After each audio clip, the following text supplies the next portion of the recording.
In a quaint village nestled at the base of misty hills, there stood an ancient library wrapped in ivy, with windows that glowed faintly, even under the moonlight. It was a place that many whispered about, but rarely spoke of aloud. The villagers called it the Library of Whispers, a place of mystery, untouched by time.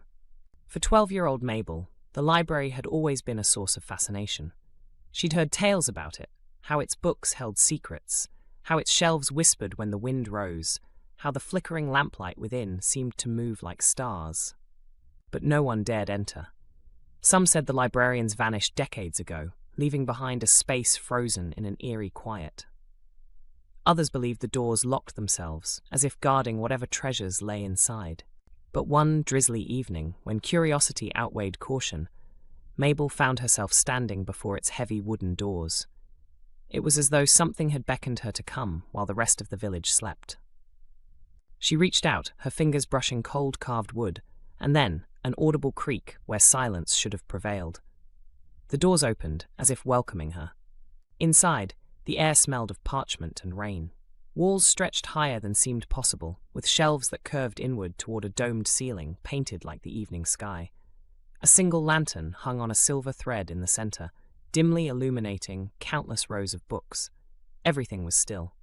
Too still. Mabel's heart raced as her eyes took in the towering shelves and the surreal stillness. She picked up the first book her fingers found, a faded tome with a gilded spine. Just as her eyes scanned the title, she heard it, a whisper. "Are you ready for an adventure?" Mabel froze, the book still clutched in her hands. She blinked. Had someone spoken? The chamber was empty. She looked down. The whisper came again, softer this time, slipping through the air like mist. "Open me, and the world will unfold." Her instinct was to run, but her curiosity held her rooted. Slowly, she opened the book, its pages crinkled and yellowed around illustrations of sprawling castles. But as she turned the first page, something extraordinary happened. The room shimmered, the air pulsed, and suddenly, she wasn't in the library anymore. She was standing on an emerald hilltop overlooking a valley of crystalline blue rivers. The castles from the pages of the book loomed on the horizon, their turrets glinting in sunlight that felt warm on her skin. Mabel's jaw dropped.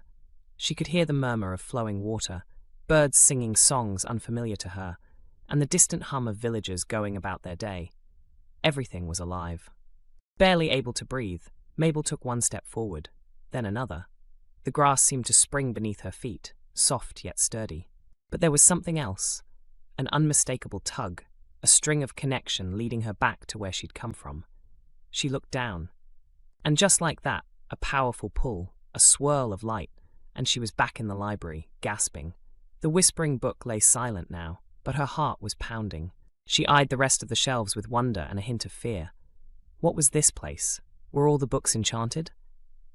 Her gaze landed on another, the largest in the room, bound in deep sapphire velvet. Its whisper was faint, yet purposeful. "You are not here by accident." Mabel placed her hand on the spine and could feel a vibration beneath her touch. "Why am I here?" she whispered aloud, surprising even herself. "To discover, to explore, to protect what others cannot understand."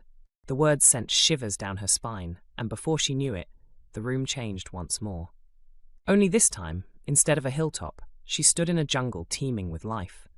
Trees twisted high into the sky, their branches woven like intricate spiderwebs. Here, Mabel felt less safe. Shadows danced, and eyes glinted in the brush. Yet even amidst the uncertainty, the beauty around her was undeniable. She began to realize something. Each book wasn't just whispering, it was calling. Each held a world inside, waiting to be unlocked. But they weren't simple escapes. They were challenges, puzzles, places of wonder and danger. When she opened one book, she could step into its story. Its fate could become hers. Over the next hours, or was it days, Mabel explored the depths of the library. She touched books that carried her to snow-capped mountains, deserts of shifting gold, underwater realms filled with glowing sea creatures. Each world felt endless, vivid, and undeniably magical. And yet, she always returned, drawn back to the safety of the library. But just as she came to trust the enchantment of the books, Mabel discovered something more. Not all of them whispered kindly. In the farthest corner was a shelf of books with spines darker than night. When she stepped closer, their whispers felt colder, harsher. The words carried warnings. These worlds are not yours to tame. Do not awaken what sleeps within. A chill crawled up Mabel's spine. She felt an undeniable ache to understand them, but another force, a caution deep within, urged her back to the lantern-lit center. She realized the library was not boundless for no reason. Some stories carried risk, others were best left unread. As she stood near the entryway again, the lantern above flickered softly.